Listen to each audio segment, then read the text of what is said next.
तो आज से बिहार में बीजेपी का जातीय सम्मेलन का आगाज। सभी 243 विधानसभा में जातीय सम्मेलन करने का यह प्लान रखा गया है। विभिन्न जातियों के प्रभावशाली व्यक्तियों से होगा संवाद। तो जातीय जनगणना पर होगी चर्चा। भारतीय जनता पार्टी ने बिहार में आगामी चुनावों को देखते हुए आज से प्रत्येक विधानसभा क्षेत्र में जातीय सम्मेलन आयोजित करने की योजना बनाई है। इन सम्मेलनों में विभिन्न जातियों के प्रभावशाली व्यक्तियों से संवाद किया जाएगा और पार्टी की नीतियों को प्रस्तुत किया जाएगा। तो जातिगत जनगणना पर भी चर्चा होने की संभावना है।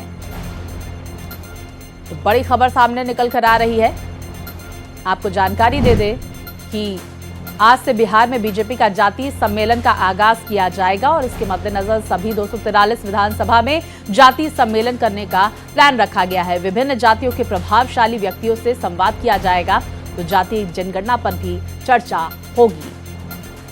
तो आज से बिहार में बीजेपी का ये सम्मेलन जिसका आगाज हो रहा है, तो जहां महागठबंधन ने पूरी तैयारी कर ली है, तो वहीं भारतीय जनता पार्टी एनडीए गठबंधन पूरी तरह से बिहार चुनावों के मद्देनजर एक्शन मोड में नजर आ रहा है। विस्तार से जानकारी के साथ मेरे सहयोगी आशुतोष हमारे साथ जुड़ गए हैं। आशुतोष, बीजेपी का क्या कुछ प्लान देखने को मिल रहा है जातीय जनगणना को लेकर आज बिहार में? देखिए, बीजेपी दो फ्रंट पे काम कर रही है। एक तो तिरंगा यात्रा के जरिए जिस अंदाज में अपनी बातें जनता के समक्ष रख रही है कि अब तक केंद्र सरकार ने जिस रवैये को इख्तियार किया है, किसी प्रधानमंत्री ने नहीं अपनाया था। दूसरी तरफ जातीय गणना को लेकर जिस तरह से विपक्षी पार्टियां बीजेपी पर सवाल खड़े करती थी और लगातार ये आरोप लगाती थी कि बीजेपी ओबीसी ईबीसी विरोधी है और जिसकी जितनी संख्या भारी उसके आधार पे उनकी हकमारी कर रही है। लेकिन जिस तरह से केंद्रीय कैबिनेट ने इस बात की घोषणा कर दी कि अगले जनगणना में जातीय गणना को भी शामिल कराया जाएगा किया गया है, तो इसको आधार बना के जो विपक्षी पार्टियों के आरोप है उसको बीजेपी जनता के बीच खारिज करना चाहती है, क्योंकि बिहार में चुनाव है और उसके मद्देनजर इस मुद्दे पर बीजेपी कहीं न कहीं फंसते हुए नजर आ रही थी, क्योंकि विपक्षी पार्टियां संविधान का हवाला देकर लगातार बीजेपी पर हमलावर रहती थी और ऐसी स्थिति में बीजेपी के पास कोई विकल्प नहीं दिखता था।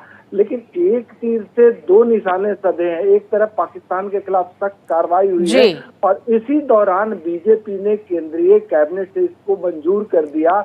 उसके बाद अब विपक्षी पार्टियों को संविधान का हवाला देकर या गरीबों का हवाला देकर, शोषितों का हवाला देकर बहुत कुछ बोलने की स्थिति नहीं है। और आशुतोष, क्या यही वजह है कि अब शिक्षा का मुद्दा, बिहार की शिक्षा नीति को लेकर यह मुद्दा बनाया जाएगा और इसी के मद्देनजर राहुल गांधी का ये बिहार दौरा बेहद महत्वपूर्ण देखा जा रहा है?